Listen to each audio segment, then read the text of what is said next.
Welcome back, everyone, to WELSTech, the podcast all about where technology and ministry intersect. My name is Sallie Draper. I'm one of the regular co-hosts of the WELSTech podcast, and this is episode 395 for Tuesday, June 2nd, 2015. You may notice that we're missing my friend Martin Spriggs, who's almost always on WELSTech, but Martin is away from the WELSTech broadcasting desk this week and next week. But no worries, because I'm fortunate enough to have our semi-regular classroom technology correspondent, Jason Schmidt, joining me today from Omaha, Nebraska. Welcome, Jason. Hey, Sallie. Thanks for having me on. Thank you for joining me. What a relief. Yay. Yeah. Happy to support in any way I can. That's awesome. Well, Jason, normally I'm the westernmost component of this podcast, but we're just spreading the WELS technology love just a little further west today, bringing in Omaha. Nice treat. Yeah, not too much further west. No. So are you done with the regular school year officially in summertime there? Yeah, we got rid of our teachers the day after Memorial Day, so we've been just about a week now. We've been done. So I love that. Got rid of the teachers. Right. Well, when you work at the district office, it's kind of like the teachers are your kids. So sure. Teachers are anxious for the kids to be gone, then we're anxious for the teachers to be gone. Then we can focus on what we've got to do. That's what I was wondering. So then the real work kicks in, or the fun stuff kicks in, or what is it? Yeah, this is the time of year where I spend a lot of money, which money. We do computer labs and carts and stuff like that. I just sent off a purchase order for a whole bunch of Chromebooks today, so we've got lots of really good things going on. Awesome, very good.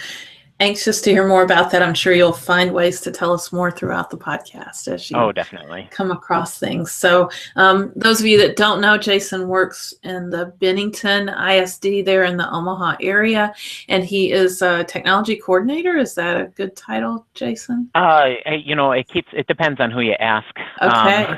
Instructional technologist is my particular title. So more on the people element of the technology rather than the nuts and bolts and how everything just functions, keeping it running. I don't do as much with that. All right. And it gives you a little bit of exposure still to the classroom as you go in and coach various things and maybe lead some special camps and things like that. You got anything exciting in particular planned this summer for camps or anything? No kid camps this summer. I ran out of time because I have awesome opportunities to be traveling over to Wisconsin this summer. So super excited about the WELSTech conference. Being a part of that planning process and all of the things that have been going on there, and all the great work that you've been doing with making sure we're all organized and taking notes and having lists and all of the things that need to get done for something like that.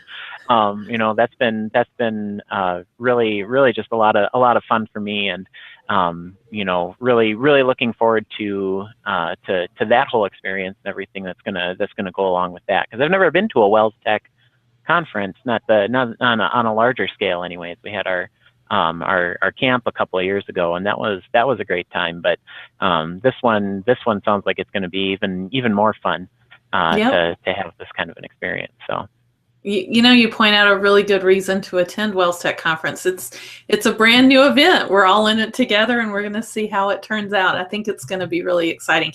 I have the behind the scenes privilege to know a lot of the insider information. And one of the things we have coming up at WELSTech conference is an Ignite session where our attendees are being invited to present on Friday night and tell us some of the exciting things going on in regard to technology and ministry. And I just want to tell you folks, if you haven't signed up yet, that's a good reason to come to WELSTech conference. Just lots of really innovative ideas that we have to share there. And I think, practical steps for implementing them, and ways to talk with people who have done it and find out the results they've gotten. Just can't say enough about the excitement that's building. I think it's only about 37 days away. Not that I'm counting or anything, but you know what, Jason, this isn't a podcast about WELSTech Conference. It's actually a podcast about WELSTech Goes to School. I should share my screen real quick. We've been doing a series for the last several months, maybe 5 or so in this series, called WELSTech Goes to School, where we've highlighted some of our favorite websites and mobile apps in different areas. So since January, we've talked about math and technology, we talked about language arts, science and social studies, God's word and hymnology, and you and I are tasked with finishing it up today, rounding out the series with pretty much everything else. Maybe we'll title it the fun classes. I don't know, but we've got art and typing and research and internet safety, all kinds of fun things where technology can support those areas of the curriculum in very unique ways. Yeah, if we're in my circles, we say these are outside of the core content areas, but there you go. But I like fun subjects a lot better. That's a lot more interesting. It's a much more sunshiny kind of a description. There you go, Jason. We're all about the sunshine. So maybe we want to get started with art topics. Do you have some favorite art sites or web apps or whatever to share with our listeners? My absolute favorite art site is going to be it's actually a blog, and it's a resource blog. So let me do my screen share here real quick, and the resource blog that I have is called Art Projects for Kids. This is a free site that I discovered while I was in the classroom, and I've always felt like I had some really, I'm not a total dummy when it comes to art, but at the same time I'm not super creative. And what this website did for me was it gave me all of those project ideas that I never would have come up with, but that were very appropriate and useful for the kinds of things that I was doing with my kids. So, I had my portfolio from MLC, and I had all of my projects from teaching art, but that only took me about halfway through one of my years, and I had a 2-year cycle. So I go through here, and I would find these project ones that I liked. It would give us gives you an idea of what it looks like, takes you through step by step. Here's how you do this, and then this, and then this. And then if you want to, you can download lessons off of here, templates and things like that. I like this better than I like something like Teachers Pay Teachers, just because this is somebody who is an actual, she is not a teacher, she's an artist, and just likes to instruct people on how to do art. So this is something, you can download these lessons. They're really high quality if you wanted to use those, but if you didn't want to, you can just go in by artist and take a look at those, and and the process is really great, and functions really well, and just I really found a lot of really great resources here. So artprojectsforkids.org is my favorite art resource. Wow, I'm not sure I can top that. That looks really awesome, and I was ready to dive in and do some of those that were flashing by on your screen there. So great resource there. I had a couple I was going to share. One is from the Getty Museum, which I believe is a Los Angeles art museum. And they have a whole section of Getty games. Makes a lot of noise and things when you mouse over stuff, and just really fun interactive website, and lots of games and things that kids can play, and it uses things from art history and such for the games. So if they want to do a jigsaw puzzle, it brings up famous pieces of art that it'll break into jigsaw puzzles and let them work with. How to make art at home is listed here. All kinds of fun things, and it's really exciting for the kids to be able to interact. It would be great on a whiteboard even to interact with. And the other one that I wanted to mention, Jason, was my favorite site, Pinterest. When I'm thinking artistic things, I typically can head on over to Pinterest, do a quick search, and come up with ideas that are very visually appealing and oftentimes have instructions behind them and things like that. So check out Pinterest if you're looking for art ideas. I think it's a great place to start. Yeah, you know, Pinterest is one of those places for me, anyways, that it's probably good that I don't spend much time there, because I have a feeling I would start it and then just, you know, you'd see me next week, and that would be about it. You know, I'd lose all kinds of weight, and maybe I should start doing Pinterest. I don't know, we'll see.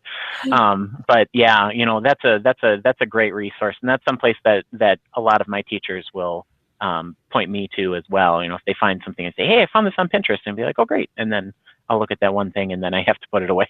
Mm-hmm.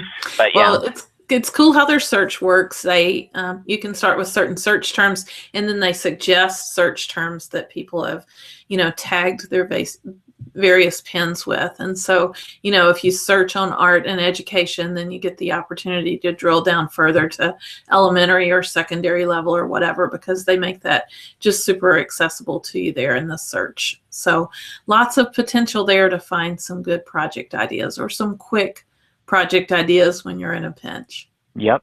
Yeah, that's good stuff. Thanks for sharing that. Yeah. Anything else from you in the area of art? Well, just something kind of in general. You know, I have a link here. Let me do my screen again.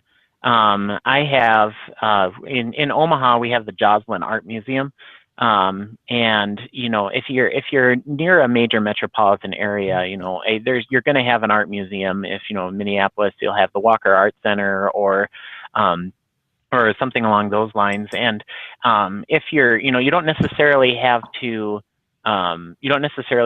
go to the museum to get ideas for lessons and things like that you can do to enhance your art curriculum. So you know, if you have an art museum in your area, take a look at their website and try to find their education section. They'll have lots of really good things there. Another thing to think about when it comes to these kinds of places too, is they're often you'll be able to apply for a grant or something like that to help offset the cost of a field trip or something like that. So do a little bit of research there, you know, and see if you can find a grant, either through your local arts council or through the museum itself. Very often you'll be able to find those kinds of things to help out with that. So just my final encouragement, I guess, is to take a look at those local art museums, along with anything huge too, is going to have a lot of really great stuff. Yeah, that hands-on activity in a different setting even, or with a special teacher for a special event like that, is really neat. I can remember when my boys were little, there was a children's museum in town, but they had art classes, and we were able to tap into those, and just kind of opened up an area that I don't necessarily have expertise in, but that they were able to instruct my kids. So I think that's a great idea to use those local resources. So next thing on our list, Jason, is typing. And, you know, times have changed. I don't know if your school district is still teaching cursive writing, but some of our writing skills are getting set aside because children are becoming more keyboard savvy at younger and younger ages. Tell me a little bit about what kind of policies and things you're used to in your district, Jason. Well, actually, cursive handwriting is part of our curriculum in our district. So we do still teach cursive handwriting. Kindergarten, we start cursive in 2nd grade and we go all the way up through 6th grade. So and they have a dedicated handwriting class. They spend 60 minutes a week working on their handwriting and everything like that. We also do some keyboarding, some formal keyboarding instruction. Not a whole lot. because what we're finding is the kids are kind of just picking it up on their own. So we do some kind of benchmarking and kind of just make sure that they're kind of at a certain level. But it's one of the things that we have in place is we have our teachers have a lot of flexibility. Our librarians are the ones who are responsible for that instruction, and they get the kids for a total of an hour every week, and that includes library time. So we don't really spend a whole lot of time doing formal keyboard instruction, and we're finding out that that's usually okay. A lot of our kids just kind of pick it up. So I'm not going to be a ton of use for sharing with this one. I can share with you just real quick. We have the Nebraska Department of Education has some resources and a kind of a virtual curriculum that they have in place. But this is more of a professional development kind of a thing. It's not so much for kids, but just teaching how to teach keyboarding is kind of the way that this part of it goes. But as far as resources and tools that my teachers use, I'm going to be really lame here, and I'm going to say I don't completely know a whole lot about what's out there as far as these things are concerned. But this is where I point my teachers, at least to get started when we're looking at keyboarding instruction. So I'm smiling, Jason. That must be why we pay you those big bucks for being a guest host on WELSTech. Yeah. Thank that's you. Right. I'm still waiting for the check. I think it's super relevant what you shared, Jason, and very true in this day and age. We do kind of expect that the kids are picking these things up. They're doing a lot more on computers at younger ages, and I'm just thinking about my high school typing teacher. You probably didn't have a high school typing teacher, but I did. Her name was Mrs. Almond, and I don't know if she's still alive, but if she is, she might be turning in her grave. If she's not, I don't know. But she was very particular about how we handled those electric typewriters and how our typing speeds were, and the particular spaces after the periods, which it had to be 2 back in the day. Nowadays, it's just 1. For me and the experience I've had with students and things, I've just got some real basic things that if they want to do some drill, perhaps in some of their free time or whatever, for early elementary, there's games like this Keyboard Climber over on the TiVo Kids site where they're just getting familiar with the letters on the keyboard, and a letter shows up and the monkey jumps up to that level. It's kind of hard to show on a small screen, but they just are doing kind of the hunting for the letters. And these are kids that are just learning their alphabet. So associating the alphabet that they're learning with the letters on their keyboard. And it's playing some really fun music in my ear as I do this. So enough of the monkey, but anytime you can bring a monkey in, that's a good thing. Oh, definitely.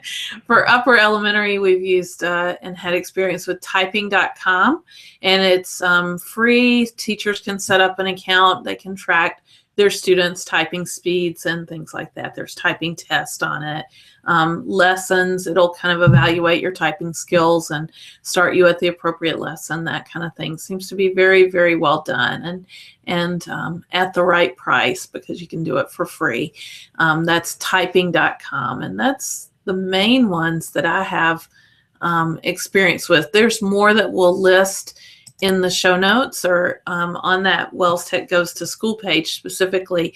So if you're looking for more game type things or places where you can take typing tests, we certainly have some resources, but I think everybody's kind of in this transition stage where they're trying to figure out where typing belongs. I know here in New Ulm at the high school level, they used to teach typing and they've stopped in the last 3 or 4 years. They don't even teach keyboarding skills at all. They expect the kids to have those skills. And so it's just kind of a bit of a shift that's going on there. Yeah, and it's kind of an interesting time to be alive because we're kind of, I had a conversation with one of my teachers the other day, and he was saying, now, I think we're probably going to be the last generation that is used to having a keyboard with our computers, and that's not going to be the standard for too much longer. So it'll be interesting to see how things develop. Yeah, one of my boys' favorite Star Trek movies is the one where they come to Earth, and in the 80s, I think, and Scotty picks up the mouse and says, "Computer, computer." He doesn't now understand the concept of using a mouse and keyboard at all. So we're getting there, huh? Yeah, that's right. All right. Next up on our list is just online research and different tools for doing that. And I had a couple to show off here. But the one I want to show off the most just popped up an ad on the screen. So I guess some of these may be somewhat ad heavy. You have to watch for that. But this one's called Fact Monster, factmonster.com. And it's geared towards students. There's even different areas set up for them to browse. They can use the search box and find articles. And I wish I would quit mousing over the advertising because that doesn't speak very well for it. But yeah, factmonster.com is a place that they could come. There's an analogy of a day, a word of the day, spelling bee, different things that you could take advantage of to tap into regularly updated information on Fact Monster. Another one that I wanted to give a shout out to, if I can turn off the advertising, is the Lutheran Science Institute. This is actually a site that's curated by some folks in Wells, where they have different articles and things about science and evolution and different things. Maybe for some older students or whatever, if they're looking to do research on different science topics, you can find information here on a lot of that kind of thing. And I think it's done in the Milwaukee area. Perhaps Mark Bergerman, I believe, is one of the key people behind putting this Lutheran Science Institute website together. It's just a site that I had available at the Lutheran school level for them to do research on and stuff when it comes to science. And then finally, the last one I want to make mention of is teaching your students online Bible research skills, and Bible Gateway or any other online Bible would be a good place to do that.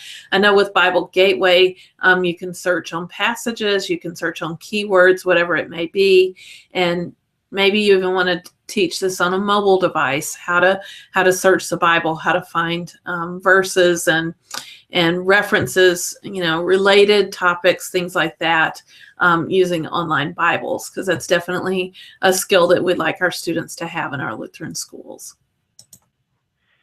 You're a tough act to follow on this, Sallie, because you've got such good, solid, hardcore resources for finding information, and yeah. I want people to save the Pacific tree octopus. Really? So this is one of two websites that I use when I'm teaching kids about information literacy.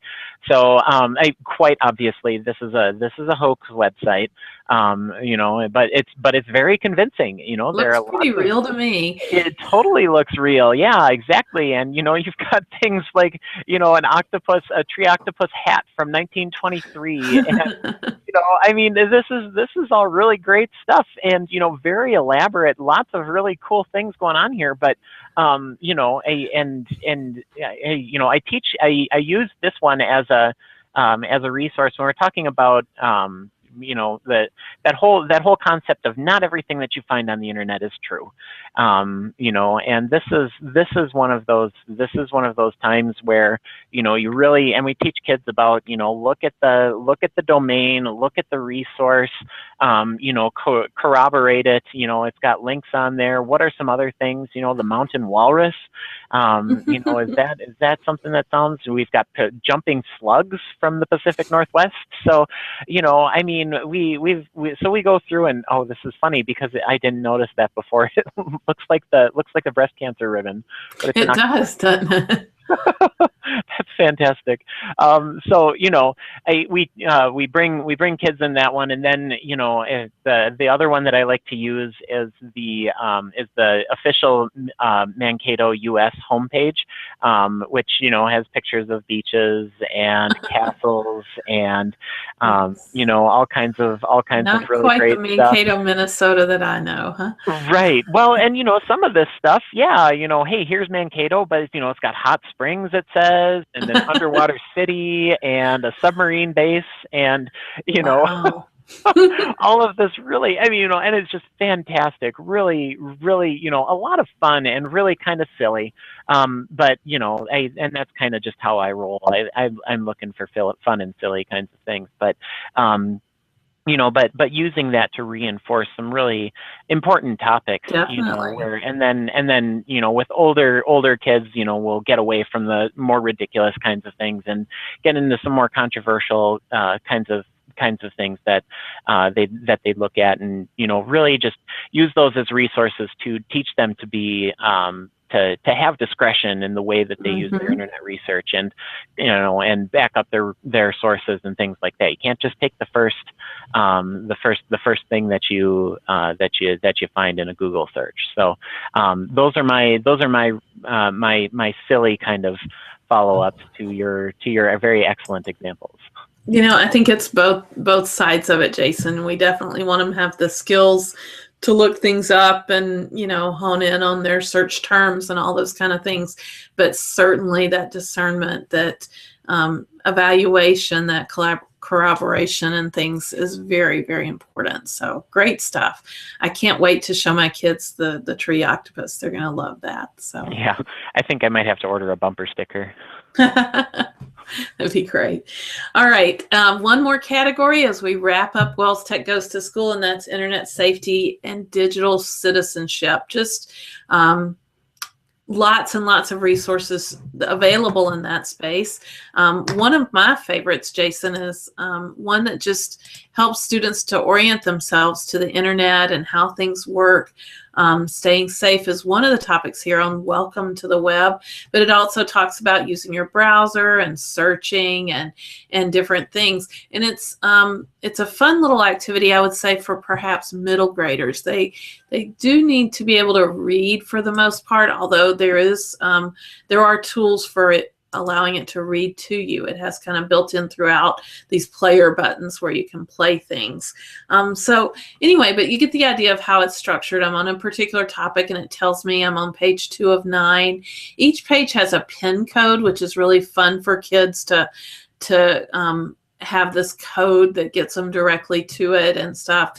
And they go through and see examples. There's hyperlinks here that give definitions and little challenges that they have along the way where they have to answer questions or try things. This page, for instance, is teaching them that if you move your mouse over a hyperlink, that the icon changes to a finger pointing. So even though this word internet in bright red in the upper left corner is underlined and you might think it was a hyperlink, the mouse isn't changing to indicate that. So they have you go through and try to figure out which ones really are live hyperlinks. And there's one that is, as opposed to some of these others that might look like hyperlinks but really aren't.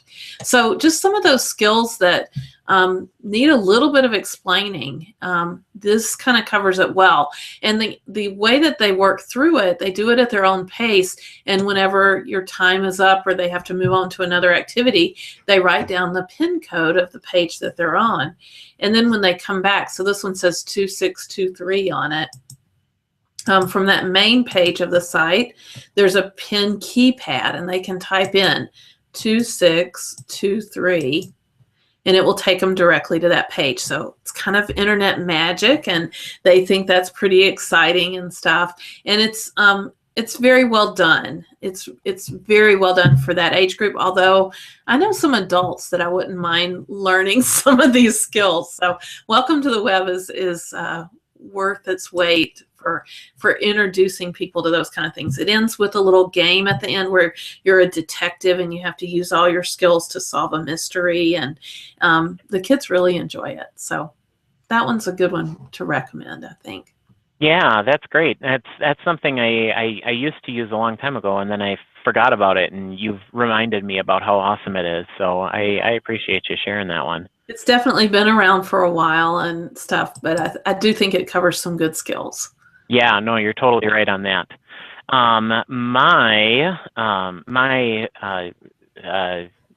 What do we call this? Internet safety. There you go. Oh gosh, it's been a long day. My resource for this is from Common Sense Media. A couple of years ago in our district, we were looking for how do we address this instruction, but then also how do we make sure that it gets reinforced. And what we were looking for something that was easy and cheap, and this one does both. So Common Sense Media has tons of stuff beyond just the digital citizenship and internet safety kinds of things. They do app reviews, they do professional development, they have a different kinds of media that they rate for appropriateness and all of that kind of stuff. But their digital citizenship materials, you can have the kids can go through and they can get their digital passport. So they sign up for an account. Teachers can get things ready to go for their kids, and then there's a student login page where you give.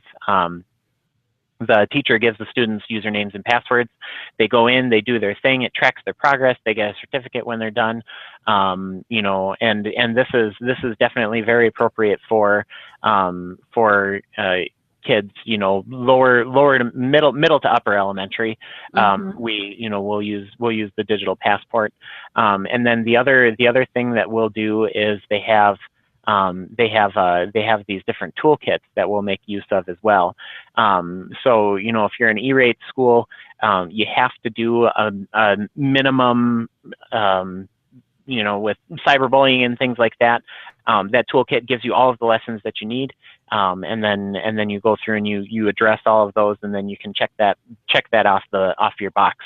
And then they're always coming out with new stuff. I haven't seen the Girls, Boys, and Media, this one over here on the right. I haven't seen that one before, but there's just so many great resources on here.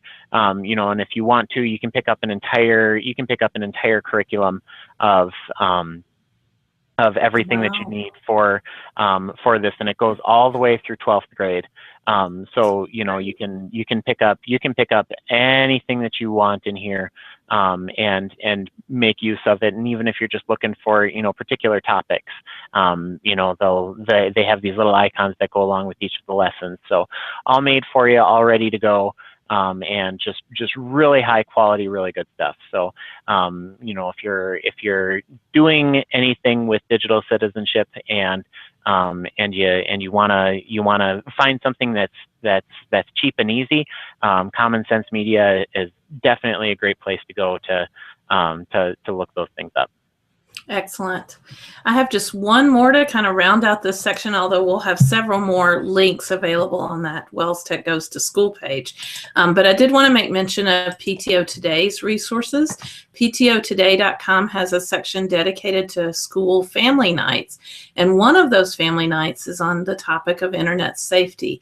So this is geared towards parents and kids coming together and sharing resources, having discussions about internet safety. And it's a free kit that you can order from them, and they have all kinds of great things included. I haven't done this one specifically. I think I ordered the kit once, but never had a chance to use it. But I have done their science night and family reading night kits, and they're excellently done. They send you all kinds of free resources, signage, all kinds of stuff that you can use to promote your PTO night. And so if you're looking for a topic for your PTO, internet safety is certainly a good one to include, and they have the resources pulled together for you. So we'll have that link on the WELSTech Goes to School page as well. So I think we can say that school is out, Jason. I think we have achieved our goal. All the fun subjects are covered, and we have a great resource page that we've built over the course of 5 months for our WELSTech listeners.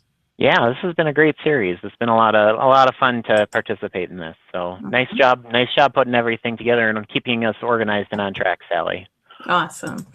All right, we should move on then. We have a little section now that we call Wells Now, and just talk about some of the things happening in Wells. And Jason, you and I tipped our hats earlier that we're excited about WELSTech Conference, which is happening in just a little over a month, July 9th through 11th, here there in Waukesha, Wisconsin. In the Milwaukee area at Country Springs Hotel and Conference Center.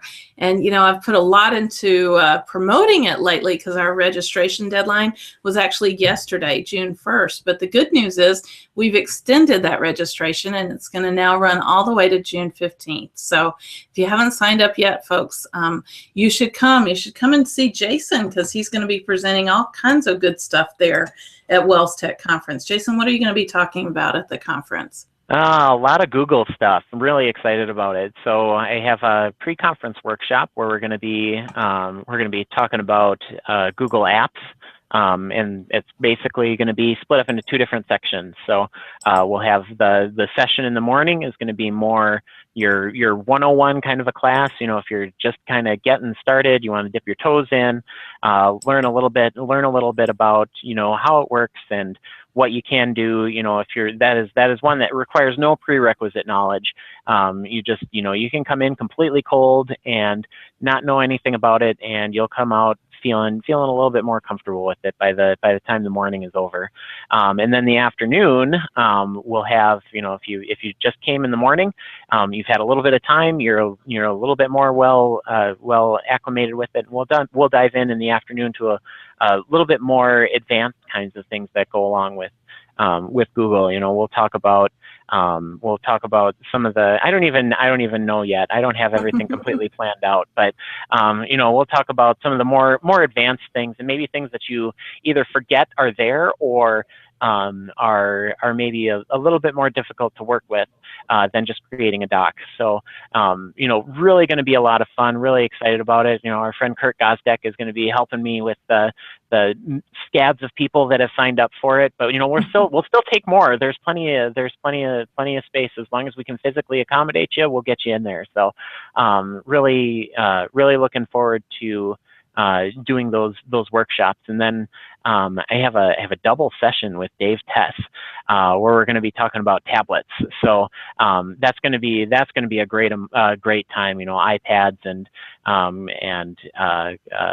Android tablets, and, you know, kind of some of the differences between them and what's similar, and, you know, how we can manage them and work with them, and all kinds of fun stuff going on there. So and that one's going to be a double session. So we're going to have a lot of fun working through all of that stuff. So really looking forward to you know, presenting, and just you know, the Ignite sessions. And I'm a little disappointed that I'm not eligible for any of the giveaways. I'd really love a Pixel, but you know, that's beyond my you know, I'll put my time in and try to help everybody else have a great conference. So really just looking forward to it.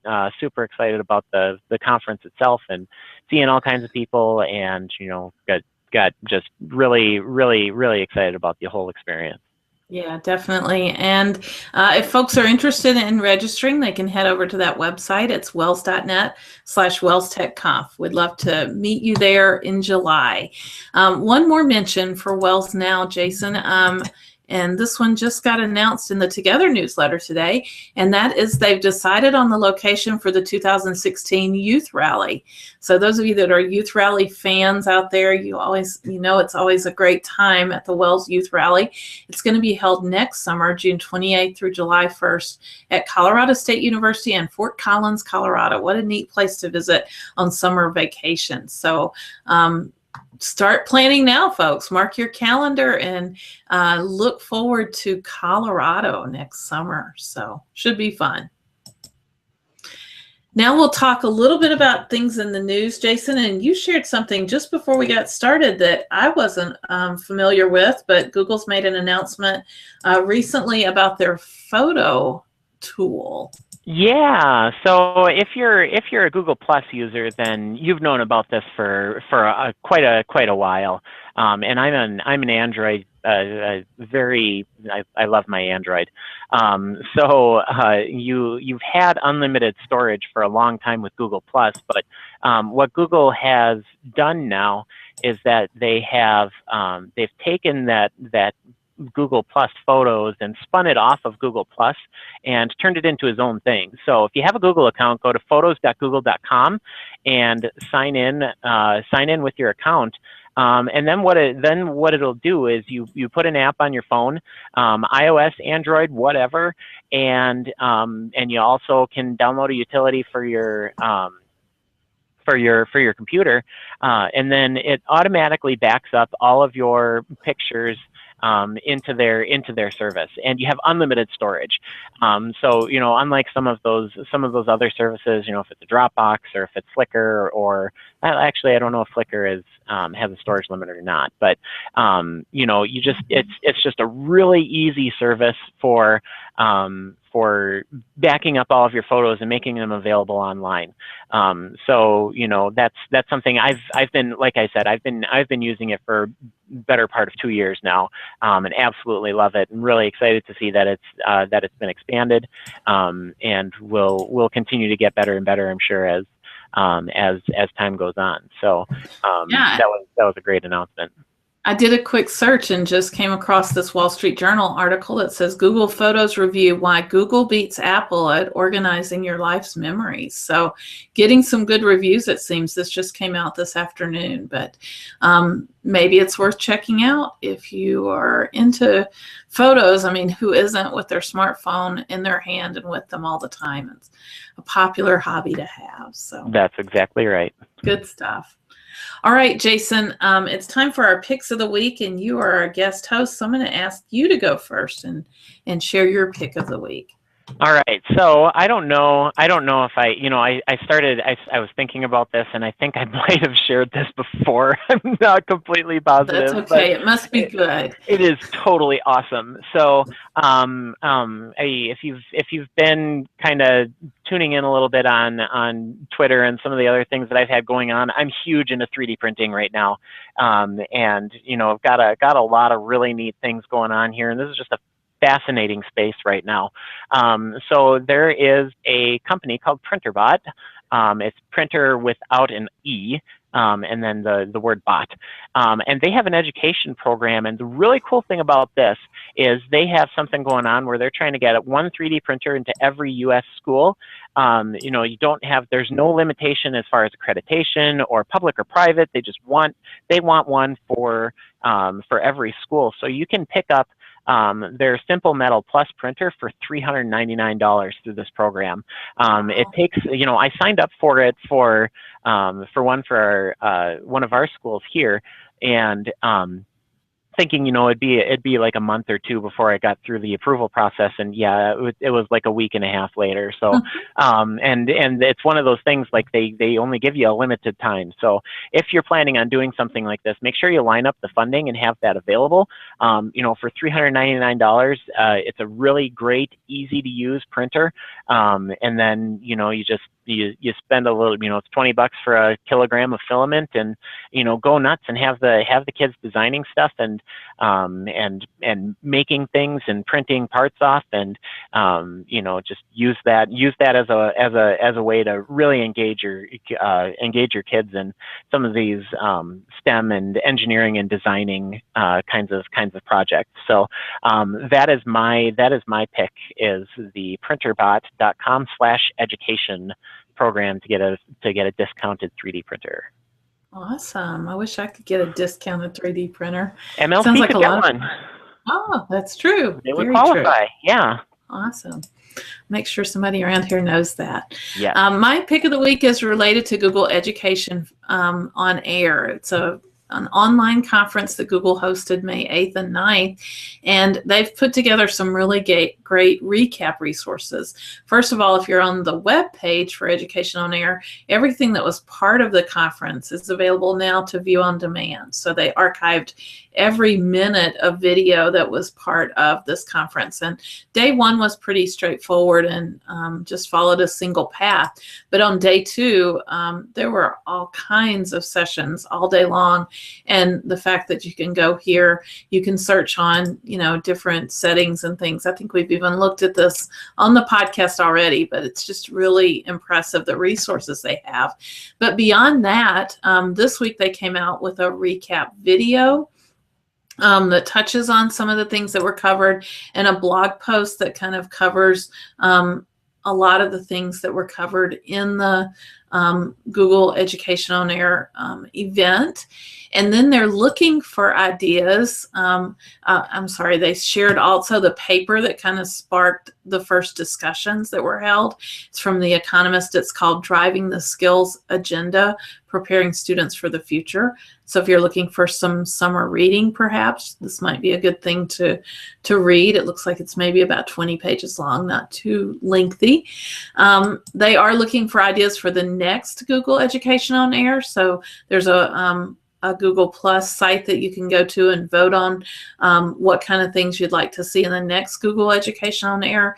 And then finally, they're looking for feedback. If you've watched either live or on demand any of the sessions, they'd like to hear from you and hear your ideas about perhaps how to make it better. So lots of resources to share around the Google Education on Air event, and all of the excellent resources that they archived associated with the event. So check it out. Yeah, that's great stuff. Yeah. All right, Jason, I'm going to whip through the community feedback that we have here, starting with an email that we received from Jonathan Nimme, who very politely nudged us a little regarding our Google Calendar for the Christian Worship Lectionary. So you may or may not be familiar that over on the WELSTech Wiki, we have a page dedicated to the lectionary on Google Calendar. And you can go there and view the calendar. It has each of the Sundays of the church year, as well as special festival services and things like that. It includes lessons and psalms and prayers of the day, verse of the day, hymns of the day, and the church year color. So it's a great resource for those that are involved in planning worship services. And the calendar that we have available only goes through November, when this current church year ends.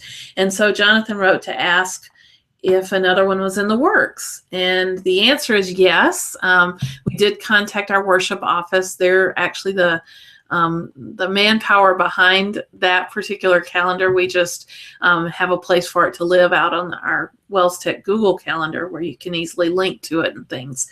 But you can expect that that calendar will be extended beyond the end of this calendar, church year calendar, which ends at the end of November. So we'll be sure to announce it here on the podcast when the updates have been put in place. So thanks for that gentle and appropriate nudge, Jonathan. Next up, I have a couple of websites to share from listener Jason Winjet. The first one is, let's see if I can share. It's from Christian Media Magazine, and it's an article entitled Help Your Tech Team. And it's just a quick read about ways to communicate well with those that are doing the technology. And one of the things they said right off the bat, Jason, is that it's kind of a thankless job. So if you're the person behind running the projection or whatever it may be, you really only hear from people when things go wrong. Yep. When the slides don't advance like they're supposed to, or whatever it may be. After reading that, it made me appreciate our pastors at St. Paul's in New Ulm, because at the end of the service, when they thank the organist and the ushers and things, they always remember to thank the projectionist. And if they know who's in the booth running the projectionist, they thank them by name. And that's not a bad thing to do, because it is a way of serving that's very important to the worship atmosphere and things if you use projection in your services. So the tips they include here is to always go over the order of the service, to check out the equipment being used and provide equipment that's appropriate and works well. And then just to think about the different media components you're including in the worship service, and get them to those projectionists, those people that put together that kind of stuff as soon as possible. Certainly not just like an hour before worship where they're not quite sure if the format's going to work or if it's going to actually play when they click the button or whatever. Give them time to work with those resources in advance of the actual worship service. So good reminders for those of you that have people in that technology position. You want to definitely support them and communicate with them so they have what they need. Jason shared another, and I say Jason, that's the right name, Jason Winjet. Yep. Got Jason's all over the place. Just made me stop and think and make sure I was saying it correctly. Jason shared a second website. It's called the freemusicarchive.org. And it's a posting of Creative Commons licensed music where you can go and download those music pieces. You can search on the site by genre, and they have everything from the blues to pop and instrumentals. They have classical music, whatever your interests are. And when you click on a particular title, you get information about the licensing. So it's not just public domain kind of stuff, but it's licensed under Creative Commons, and you need to look at each title to see. This one, for instance, is licensed as attribution, non-commercial, share, and share alike. And so those are the guidelines you need to live within. I'll include a link in the show notes to their FAQ page where they explain more about their service and more about the licensing and things and what the different license terms mean in relation to Creative Commons. All kinds of good resources here on freemusicarchive.org. I was excited to see this site. And then finally, from Aaron Spike, I wanted to point to the website Open Sancor. Have you heard of Open Sancor, Jason? I have not. I'm going to have to check this one out. It's titled Free Interactive Whiteboard Software. So this would be software that would work with any kind of touch device, DITs, they call it, Digital Interactive tables, interactive beamers, graphic tables, PC tablets, anything that's interactive, and it's free and open source. I think it's got kind of a European flair to it. The site is published in English and in French. Yep.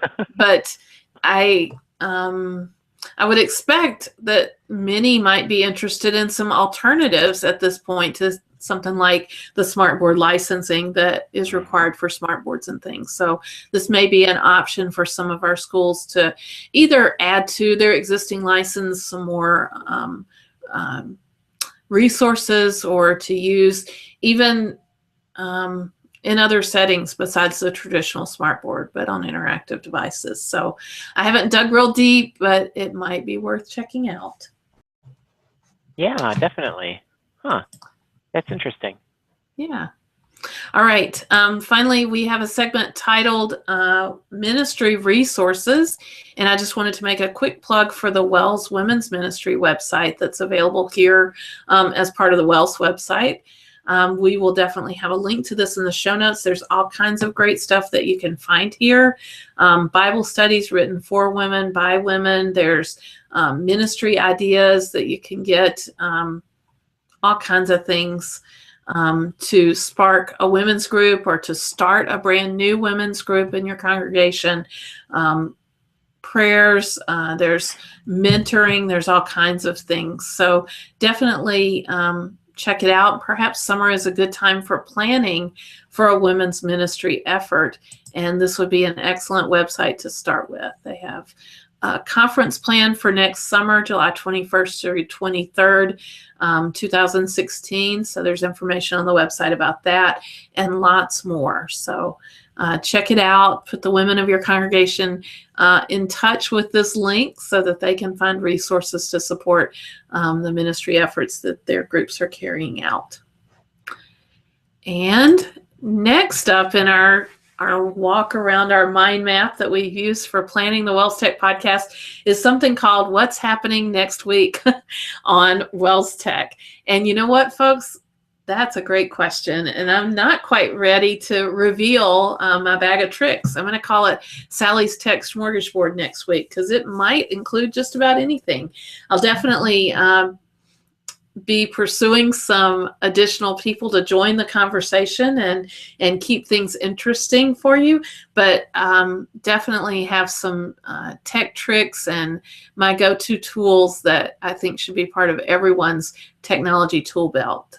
We'll be sharing that next week on WELSTech. Tune in, see what kind of magic I've prepared for you. It should be interesting.